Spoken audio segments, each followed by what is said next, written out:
You know, they say pets are just animals. But if you've ever had one, you know that's not true.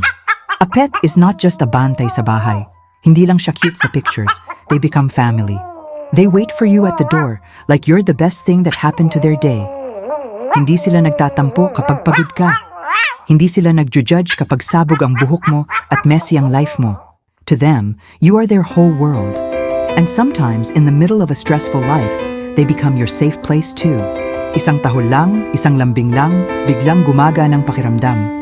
They teach us loyalty without words, love without conditions, and presence without pretending.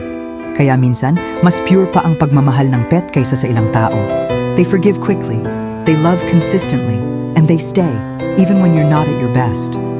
And the beautiful thing is, they don't care about your salary, your status, or your mistakes. They care about your voice, your scent, your presence.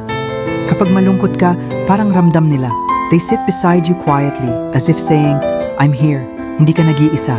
And in a world full of complicated relationships, their love is simple, pure, honest,